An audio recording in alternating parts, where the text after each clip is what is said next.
श्री राम जय जय राम, श्री राम जय जय राम, श्री राम जय जय राम।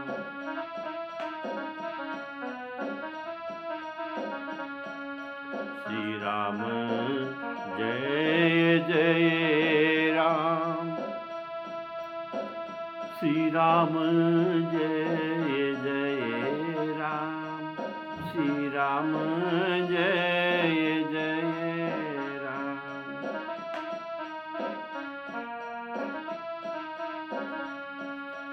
श्री राम जय जय राम, श्री राम जय जय राम, श्री राम जय जय राम, श्री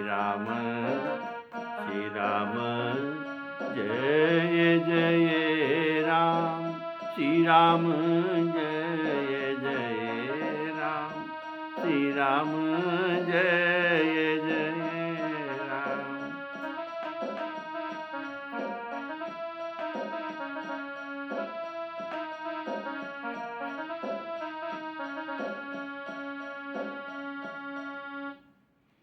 हमारे आदरणीय प्यारे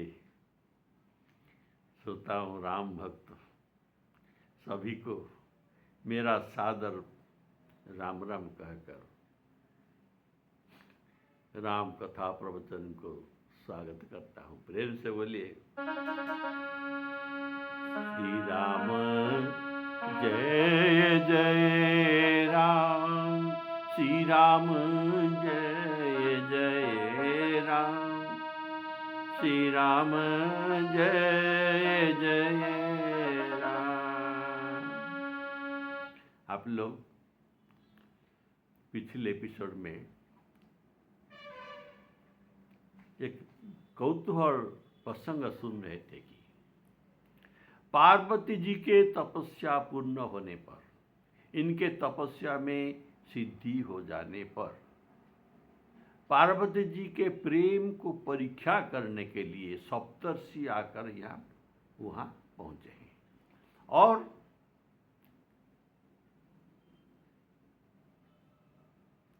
पार्वती जी को परीक्षा करते हैं। पहले पूछते हैं, तुम इतना कठोर तपस्या जो कर रहे हो, क्या चाहते हो, किसको आराधना करते हो, ये सब बात हमें बताओ। तो ये बताए, मैं शिव जी को प्राप्त करने के लिए नारद जी के उपदेश पर मैं ये तपस्या कर रहा हूं। तब सप्तर्षियों ने बोले, नारद जी एक ठग है। ये ठग क्या करते हैं ना, सबको भुलाते हैं, और तुमने बड़ा ठग लिया है उनके द्वारा। देखो नारद जी जिन जिन को उपदेश दिया है, किसी का घर बसा नहीं है, सबने घर को त्याग कर भिखारी हुए हैं। इनके मन में बड़ा कपट है, लेकिन सज्जनों का तो चिन्ह है, साधु का वेश धारण करते हैं। इनका घर परिवार कुछ नहीं है, और ये संसार को ऐसा ही कर देना चाहते हैं, किसी का घर बसाते नहीं।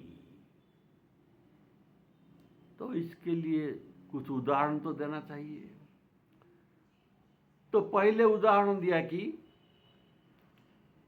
दक्ष प्रजापति के 10,000 पुत्र थे। इन सब पुत्रों को बिना बुलाए वहाँ पर नारद जी पहुँचे और इन सबको ज्ञान उपदेश दे दिया, जो इन सब ने, जो संसार को बढ़ाने वाले के लिए थे, पुत्र परिवार जन्म कर ये उत्पन्न करके संसार को बढ़ाने वाले थे, वो अभी तपस्या को चले गए और वहाँ से वापिस नहीं आए। तो दक्ष प्रजापति निराश हो गए। बोले श्यावर रामचंद्र की जय। फिर इन्होंने 60 कन्याओं को उत्पन्न किया और इन कन्याओं को ये दे दिया ऋषियों को प्रदान कर दिया। तो ऐसा बात दक्ष प्रजापति के साथ हुआ है। इनका घर बसा नहीं, इनका कोई पुत्र नहीं, सब पुत्रों ने तपस्या करने के लिए चले गए। 10,000 गए थे, फिर 1000 पुत्र को उत्पन्न किया, उनको भी ये भेज दिए तपस्या करने के लिए। तो इनके घर बसा नहीं। ये था पहले उदाहरण। दूसरा उदाहरण में कहते हैं कि चित्रकेतु के घर भी इनने, चित्रकेतु एक राजा थे, इनका घर को भी ये उजाड़ा है। तीसरा उदाहरण देते हैं कि हिरण्यकशिपु का घर भी उजाड़ा गया है। ये 3 उदाहरण देते हैं। तो इन तीनों उदाहरण से पहले आपको दक्ष का घर कैसे उजाड़ा है, इनका 1000 पुत्रों को कैसे तपस्या करने के लिए भेज दिया, इनका कैसे घर उजाड़ा है, ये बात मैं पिछले एपिसोड में विस्तार पूर्वक आपको सुना चुका हूँ कि नारद जी क्या क्या ज्ञान उपदेश दिए थे कि इन पुत्रों ने 10,000 पुत्र ने तपस्या करने के लिए चले गए और वो वापिस नहीं आए। ये बात आप पिछले एपिसोड में सुन चुके हैं। तो अभी आपने चित्रकेतु और हिरण्यकशिपु ये दोनों का उदाहरण जो ऋषियों ने दिया है आपको सुनाऊंगा। बोलिए श्यावर रामचंद्र की जय।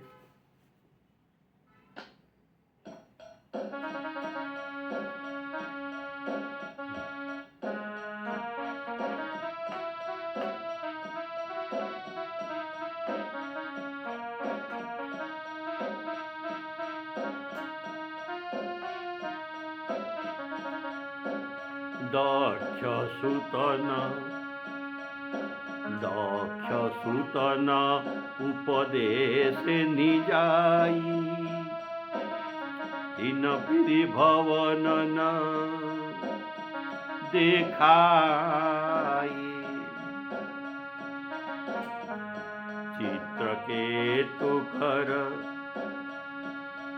चित्रकेतु गृह पुनि असघाला, कनकशिपु हिरण्यकशिपु कनकशिपु कर पुनि असहाला। नारद सिख जे सुनहि नर नारी, अवसि होई तजी भवन भिखारी। अवसि होई तजी भवन भिखारी। यही के वचन मानी विश्वासा, तेहि के वचन मानी विश्वासा। तुम चाहु पति सहज उदासा, निर्गुण निर्लज कुबेश कपाली। अगुण अगेह दिगंबर व्याली। जो शिव जी को तुम आराधना करते हो, इसका ऐसे गुण है। कैसा गुण? जिनका कोई गुण नहीं है, इसीलिए ये निर्गुण कहलाता है। निर्लज, लाज नहीं है। कुबेश धारण करते हैं, कपाल को धारण करते हैं, जिनका कोई घर नहीं है, पहनने का कोई ठिकाना नहीं है, जो बाघांबर पहनते हैं और ब्याली सर्पों का माला लेते हैं, ऐसे तुम्हारा पति के लिए तुम तपस्या करने के लिए ऐसे पति को कोई फ्री में दे तो भी कोई नहीं लेते, तुम इनके लिए तपस्या करते हैं। फिर नारद जी के वचन पर, इतने ठग के वचन पर, बोले श्यावर रामचंद्र की जय।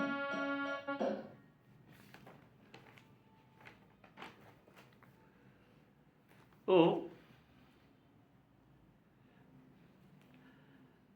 प्रश्नोत्तर करके दक्ष पुत्र को 10,000 पुत्रों को ज्ञान उपदेश देके तप करने के लिए नारद जी ने भेज दिया।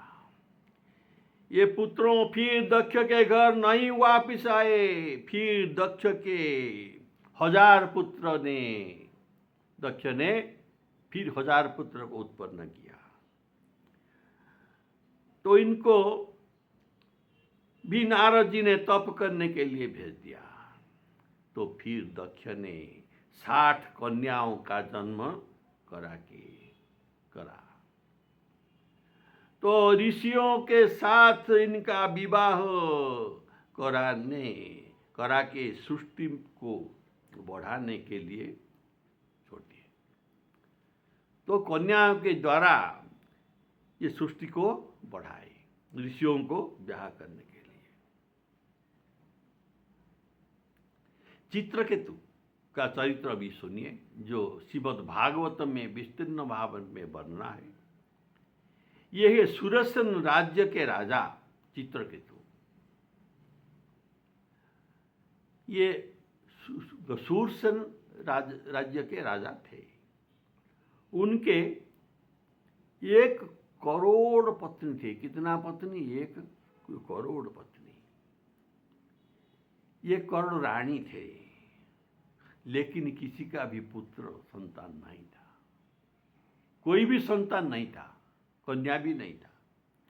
एक बार अंगिरा ऋषि ने वहां आए और ये प्रसन्न होकर राजा को कहते हैं कि तुम क्या मांगते हो। ये अंगिरा ऋषि तो पहले आए थे कि राजा को ज्ञान उपदेश देने के लिए। ऋषियों का तो यही बात है, ज्ञान उपदेश देते हैं दूसरों को। लेकिन देखा कि इनके मन में ज्ञान उपदेश लेने के लिए इनका मन ऐसा ये प्रस्तुत नहीं है। तो क्या है ना, विषयों में फंसने के लिए, एक पुत्र प्राप्ति करने के लिए इनका मन है। तो अंगिरा ऋषि ने इनको वरदान दिया कि तुम्हें एक पुत्र प्राप्त होगा, लेकिन ये पहले तो हर्ष देगा, लेकिन ये हर्ष जितना देगा इससे ज्यादा दुख भी तुमको देगा। ऐसा आपको एक पुत्र प्राप्त होने वाला है। तो राजा ने सोचा चित्रकेतु, ठीक है, जो ही भी हो, अपुत्री को दोस्त तो मैं बच जाऊंगा, हो जाए। बोले श्याम रामचंद्र की जय। तो एक पुत्र इनका हुआ। अंगिरा ऋषि के वरदान पर सुरसन राजा चित्रकेतु के एक पुत्र हुआ, तो बड़ा रानी का पुत्र हुआ। और इनके जो सब थे, 1 करोड़ रानी, इनका दाह हुआ। इनको अच्छा नहीं लगा। 1 रानी का बच्चा हुआ और पुत्र संतान हुआ, और दूसरा का कुछ भी नहीं है। इनको अच्छा नहीं लगा। ये सब ईर्ष्या करने लगे और पुत्र को विष देकर मार दिया। ये सब सौतेली रानियों ने ये पुत्र को विष देकर मार दिया। तब राजा चित्रकेतु बहुत रो रहा है, बहुत रो रहा है। बोले श्यावर रामचंद्र की जय। तो राजा के बहुत रोया देखकर, उनके व्याकुलता देखकर नारद मुनि और अंगिरा मुनि ये दोनों आए, इनके पास आए और मुनि ने उनको समझाकर ज्ञान उपदेश दिया। तब भी राजा सोच में व्याकुल हो रहा है। ये ज्ञान उपदेश इनके दिमाग में घुसता नहीं। ये तो शोक में है, पुत्र शोक में है। तो अंगिरा मुनि ने एक उपाय किया कि राजा को कहा, मैं पहले तुमको ज्ञान उपदेश देने आया था, तब तुम विषयों में रत होकर इसी से तुम पुत्र को मुझे मांगा। ये पहले तुमको हर्ष देकर अब दुख दिया। ये बात मैं तुमको पहले कहा था। तब नारद मुनि ने तो क्या किए, उसी अवसर पर ये जीवात्मा को बुलाए। जीवात्मा किसका? ये मरे हुए पुत्र का जीवात्मा को ये कॉल किया, स्पिरिट कॉल। बोले श्यावर रामचंद्र की जय। तो ये मरे हुए पुत्र जो था, इनके अंदर में शरीर में ये जीवात्मा घुस गए और ये बोलने लगा। ये मरे हुए पुत्र अभी ये बोलने लगा। तब नारद जी ने पूछा,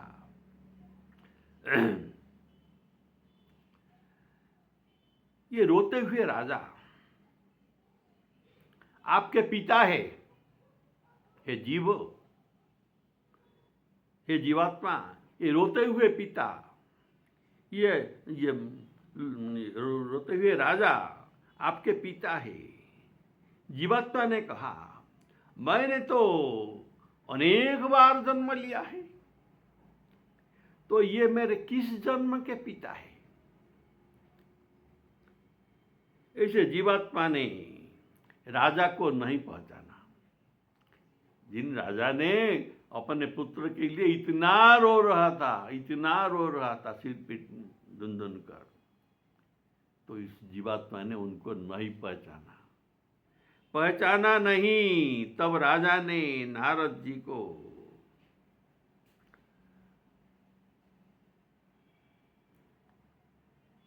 नारद जी ने उनको समझाया। हाँ, तो राजा ने पूछा, किसको? नारद जी को। हे मुनि, एक बात मुझे समझ में नहीं आता। तो क्या? करम विवश सब, करम विवश दुख सुख क्षति लाहु,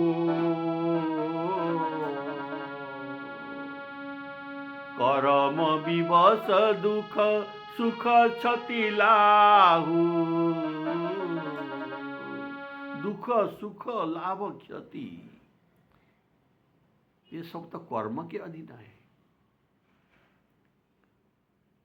तो इस बच्चा ने तो कुछ भी कर्म किया तो नहीं, तो इनको ये दुख क्यों मिला और कैसा मिला, ये मुझे समझ में नहीं आता। आप समझा कर मुझे कहिए। ये जो पुत्र है ये तो जन्मजात शिशु है, कुछ भी तो कर्म किया नहीं, तो कर्म के अधीन तो सुख दुख होता है, तो इनको दुख क्यों हुआ? तो नारद जी ने समझा कि देखो, प्रारब्ध भी एक कर्म है। जो पहले किया हुआ कर्म, कैरी ओवर फैट, पहले किया हुआ कर्म जो हमारे साथ में आता है, और ये सुख दुख को हमें भोगाता है। ये है प्रारब्ध कर्म। इनका प्रारब्ध कर्म में दुख लिखा हुआ है। तब राजा ने पूछा, ये क्या, तब कैसा दोष किया है? तो नारद जी ने कहा, सुनो, ये पिछले जन्म में ये अग्नि में एक जो बैंगन को तपया था, अग्नि में एक जो बैंगन को डाला था खाने के लिए। तो पर क्या था, इस बैंगन के अंदर तो करोड़ चींटी थे, ये सब मर गए, और ये सब चींटियों का मरने का अपराध उन पर आया था। तो इस जन्म में क्या हुआ, ये सब चींटियों ने जिन चींटियों को उन्होंने मारा था, ये सब उनका सौतेली माता बनकर अभी आ गए। ये सब इनके सौतेली माता ही है, और इसको कर्म का जो अधीन है ना, तो इन्होंने इनको विष देकर अभी मारा है। ये था इनका पिछला कर्म और प्रारब्ध कर्म का समाचार। बोलिए सियावर रामचंद्र की जय। तो ये सब बात समझाकर नारद जी ने उनको ज्ञान उपदेश दिया। इनका कोई पुत्र नहीं था, ये तो मर गया, पर नारद मुनि ने उनको ज्ञान उपदेश देकर संकर्षण भगवान के मंत्र प्रदान किया, और 7 दिन में शेष भगवान का दर्शन करा दिया। ये चित्रकेतु राजा राजर्षि बन गए, और बनने के बाद ये गंधर्व कुल में इनका जन्म हुआ, और ये इनका नाम हुआ चित्रकेतु गंधर्व। चित्रकेतु राजा अभी चित्रकेतु गंधर्व रूप में इनका पुनर्जन्म हुआ। और चित्रकेतु गंधर्व पार्वती जी का अपराध करने से पार्वती जी इनको असुर होने का अभिशाप दे दिया। किसको? ये चित्रकेतु गंधर्व जो चित्रकेतु राजा थे, अभी उनको पार्वती जी का शाप लगा कि तुम एक असुर होकर तुम जन्म हो जाओ। तो वही असुर क्या हुआ? कौन हुआ? ना वृत्रासुर। समझ गए? वही असुर हुआ वृत्रासुर। और वृत्रासुर के असुर होने पर भी इनके बहुत ज्ञान था। तो कैसे? ना नारद मुनि ने, अंगिरा मुनि ने इनको ज्ञान समझाए थे। इसीलिए श्रीमद् भागवत में वृत्रासुर का स्तुति बड़ा प्रसिद्ध है, बड़ा भक्तिमूलक स्तुति इन्होंने भगवान का किया है।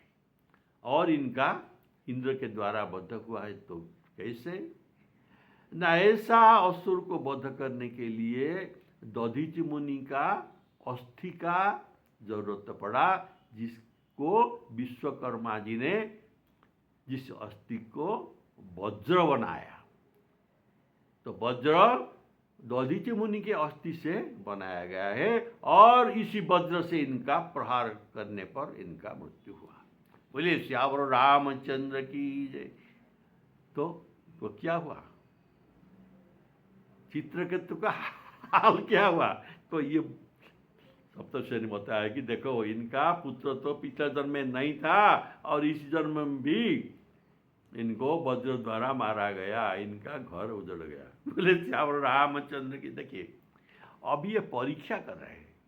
परीक्षा में अगर कोई झूठ भी कहा जाए तो इनमें कोई दोष नहीं लगता। देखिए, इसमें शिव जी को कितना निंदा करके ये कहते हैं, पर इनको झूठ का दोष, निंदा का दोष नहीं लगता, क्योंकि ये परीक्षा है।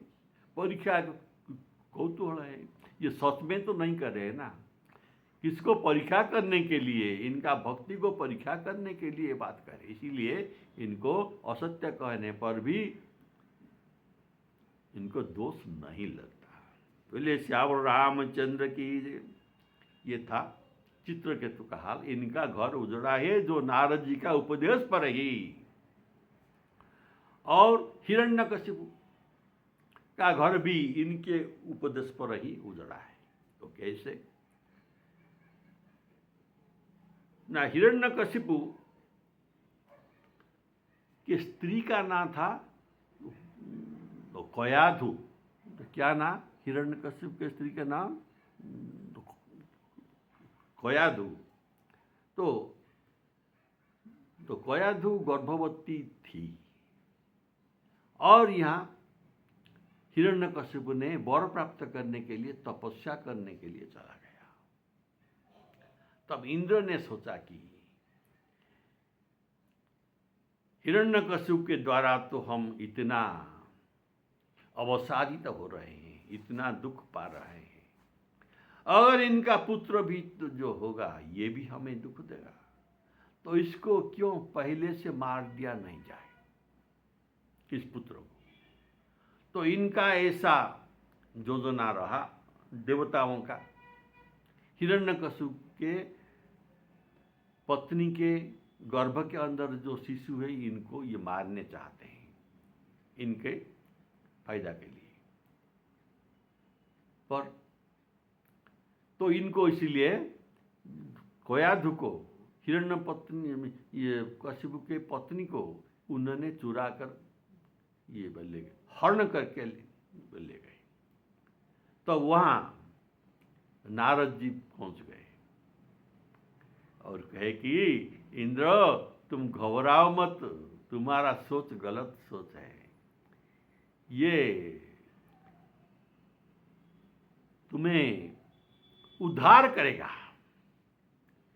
तुमको दुख से ये उद्धार करेगा। ये परम भक्त है इनके हृदय में, इनके गर्भ में परम भक्त है। तुम घबराओ मत, मैं इसे लेकर जाता हूं और मेरे आश्रम में इसका जन्म होगा। तो कयाधु को लेकर नारद जी अपने आश्रम में रखे और उनको ज्ञान उपदेश देते गए। तब जन्म होते हुए भी प्रहलाद जी इतना ज्ञानी होकर जन्म हुए, इतना बड़ा भक्त हुए। ये सब सत्संग का ही प्रभाव है, नारद जी का सत्संग। तो नारद जी ठग कैसे हो सकते हैं, झूठा कैसे हो सकता है? ये कुछ भी नहीं, जो करते हैं ठीक करते हैं। और अभी जो सप्तर्षियों ने उनको बताते हैं ये पार्वती जी को नारद जी के बारे में, ये सब झूठा है, लेकिन ये परीक्षा कर रहे हैं नारद जी पार्वती जी को। इसलिए ये सप्तर्षियों ने परीक्षा कर रहे हैं, इसीलिए जो कुछ झूठ बात बोल रहे हैं इनमें कोई दोष नहीं लगता। तो क्या हुआ? नारद जी के उपदेश पर इनका पुत्र, परम ज्ञानी और भक्त पुत्र जन्म हुआ हिरण्यकशिपु का। और ये हरिनाम जपने लगा और इसी पुत्र के कारण ही हिरण्यकशिपु का वध हुआ। बोले श्यावर रामचंद्र की जय। तो इनका घर भी उजड़ा, इनका मृत्यु हुआ हिरण्यकशिपु का। तो अभी सप्तर्षियों ने पार्वती जी को कहते हैं, देखो हमने उदाहरण स्वरूप दक्ष के सुत चित्रकेतु और हिरण्यकशिपु तीनों के बारे में तुमको बताया, जिनके घर नारद जी के उपदेश पर उजड़ा गया है, वो उजड़ा हुआ है। तो किसी का भी भलाई नहीं हुआ है, नारद जी के उपदेश पर किसी का भी भलाई नहीं हुआ है। और इनके उपदेश सुनकर तुम घर छोड़कर तपस्या करने के लिए आए हैं और शिवजी को पति रूप में पाना चाहते हो। नारद जी के उपदेश को आप शिवजी को विवाह करने के लिए आप यहाँ पर वो तपस्या कर रहे हैं, जो कि शिवजी एक भिखारी है, भिखारी ऐसा है, भीख मांग कर खाते हैं, तो तुम उनको ब्याह होने के बाद तुम भी भिखारी बन जाओगे। नारद जी के देखो, स्त्री घर द्वार कुछ भी नहीं है, ये पर घर उजाड़ने वाले के इनका आदत है। इसीलिए तुमको शिवजी को वर्ण करने के लिए, तुम्हारी घर उजाड़ने के लिए तुमको उपदेश दिया है, जो कि जो शिवजी की कुबेश धारण करने वाले हैं, चिताभस्म धारण करने वाले हैं, पंचमुख वाला है। एक मुख वाला तो असली सुंदर है ना, पंचमुख वाला क्या सुंदर है, ये ऐसा भी इन्होंने कहा। तो पंचमुख वाले को त्रिनेत्र, 2 नेत्र है साधारण, 3 नेत्र असाधारण है। तो ये 3 नेत्र वाले पंच मुख वाले शिव को पाने के लिए तुम तपस्या कर रहे हैं, जो व्याघ्र चर्म धारण करने वाले हैं, जिनका कोई इच्छा भी नहीं है, जिनका माता पिता का भी ठिकाना नहीं है, जिनका कोई इच्छा नहीं है, अनिच्छा। देखो, तुम्हारे ब्याह होने पर तुम्हारे साथ जो परिवार होगा, जिस परिवार में सास नहीं होगा, ससुर नहीं होगा, ननंद देवर कुछ भी नहीं होगा, तुमको ऐसा परिवार मिलने वाला है। बोलिए श्यावर रामचंद्र की जय। और नारद जी के वचनों पर विश्वास करके ऐसे वर पाने के लिए तुमको क्या सुख मिलेगा? तुम उससे ठग गए, नारद जी के बहकावे में तुम आ गए। पहले शिव देखो, पहले भी शिव एक ब्याह किया थे, पहले भी शिव को ब्याह हो गया था, किसी से ना सती से। लेकिन सती का क्या हाल हुआ, उनको मरवा दिया।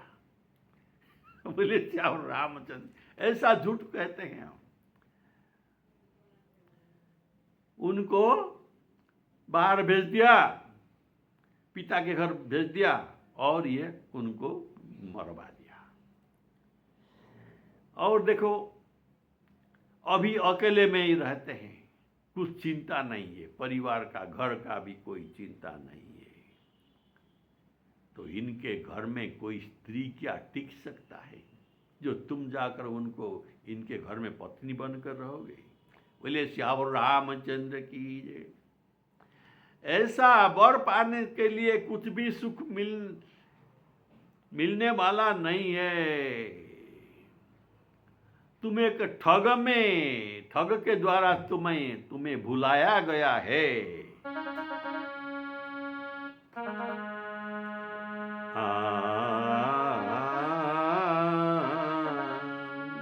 कहु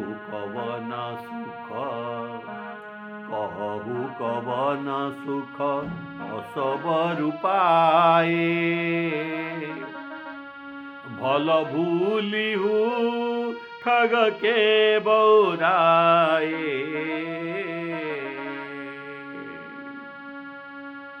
पंचक हे शिव सती विवाही, पुण्य बडेरी मराय निताही। अब सुख सोवत सोच नहीं, भीख मांगी भव खाही। भीख मांगी जग खाही। सहज एकाकी न के भवन, कबहू की नारी खटाही। देखिए, सप्तर्षियों के ये जो परीक्षा में पार्वती क्या उत्तर देते हैं ये आप अगले एपिसोड में सुन सकते हैं। इसी सीताराम, प्रणाम।